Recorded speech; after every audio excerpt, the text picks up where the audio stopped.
April મહિનાના અંતિમ દિવસોમાં ગરમીનો પારો આસમાને ચડ્યો હતો, જે બાદ આજ રોજ અચાનક જ વાતાવરણમાં પલટો આવ્યો હતો અને વહેલી સવારે શહેરમાં વરસાદના છાંટા પડ્યા હતા। વાતાવરણમાં આવો અણધાર્યો પલટો ચેતવણી છે, જે સમાજને આવનાર સમયમાં ભારે નુકસાન પહોંચાડી શકે છે। વડોદરા શહેર સહિત રાજ્યભરમાં છેલ્લા કેટલાક દિવસોથી તાપમાન 43 થી 44 ડિગ્રી પહોંચ્યું હતું, જેને લઈને ભારે ગરમીનો અહેસાસ થઈ રહ્યો હતો। પરંતુ આજ રોજ વહેલી સવારે અચાનક જ વાતાવરણમાં પલટો આવ્યો હતો અને ઠેર ઠેર વરસાદના છાંટા પડ્યા હતા, જે બાદ ગરમીથી થોડીક રાહત મળી હતી। પરંતુ વારંવાર બદલાતું આ વાતાવરણ સમાજ માટે ચેતવણીરૂપ છે। આ ગ્લોબલ વોર્મિંગનું પરિણામ છે અને જો સમય રહેતા સમાજ નહીં જાગે તો આવનાર સમય વધુ કપરો બનશે। આ વાતાવરણ પલટાવાના કારણો અને તેની આવનાર સમયમાં અસરો અંગે ખગોળશાસ્ત્રી દિવ્યદર્શન પુરોહિતે વિગતવાર માહિતી આપી હતી। મિત્રો, આપણે હમણાં 15 દિવસમાં ભયંકર હીટવેવ જોયું અને લગભગ 43-44 ડિગ્રી, અમુક જગ્યાએ 45 ડિગ્રી પહોંચી અને આપણે બધા ગભરાઈ ગયા, ઘણા બધા બીમાર પણ પડી ગયા અને ઘણી બધી તકલીફો થઈ। એવામાં જાણે કુદરતે કંઈક વાતાવરણ બદલી નાખ્યું।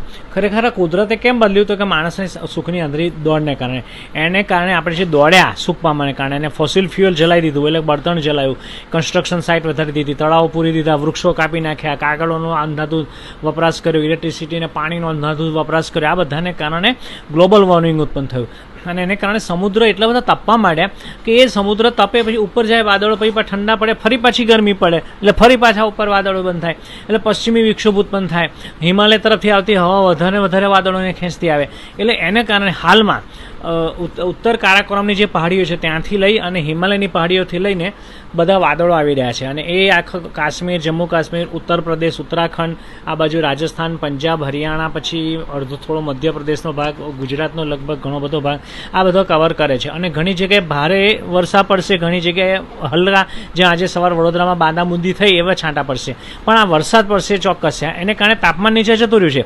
અત્યારની જ્યારે હું બોલી રહ્યો છું ત્યારે 36 ડિગ્રી તાપમાન છે। ફીલ નો ડાઉટ મને પરસેવો થાય છે, એટલે 41 ડિગ્રી જેટલું અનુભવાય છે તાપમાન, પરંતુ 36 ડિગ્રી છે અને હ્યુમિડિટી 50થી નીચે છે।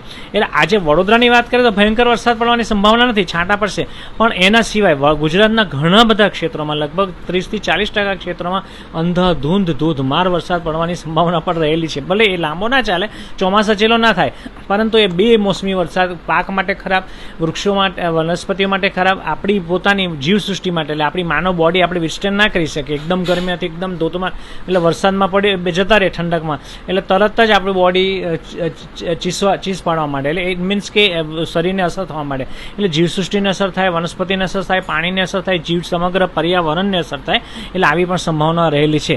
એટલે ઈશ્વરની ઈચ્છા કરીએ કે આપણે સમઘાત આબોહવા જેમ પહેલાં વર્ષો પહેલાં આપણે નાના હતા ને ચાલતી હતી કે ન બહુ ગરમી, ન બહુ ઠંડી, ન બહુ વરસાદ, એવી સમઘાત આબોહવા ફરી પાછી આવે અને માનવીને સદબુદ્ધિ સૂજે, તળાવ ઊંડા કરે, કોર્પોરેશન વૃક્ષો વધારે ને વધારે વાવે અને આપણે બધા ફોસિલ ફ્યુઅલનું બળતણ ઓછામાં ઓછો વપરાશ કરીએ, કાગળનો ઓછો વપરાશ કરીએ, ઇલેક્ટ્રિસિટી પાણીને બચાવીને વાપરીએ, પાણીનું જળ સંરક્ષણ કરીને, હવે તો ચોમાસું આવશે તો જળ સંરક્ષણ અને વૃક્ષારોપણ ખાસ કરીએ, એવી તમને બધાને ગુરુદિવસ તરફથી વિનંતી છે। નમસ્કાર મિત્રો।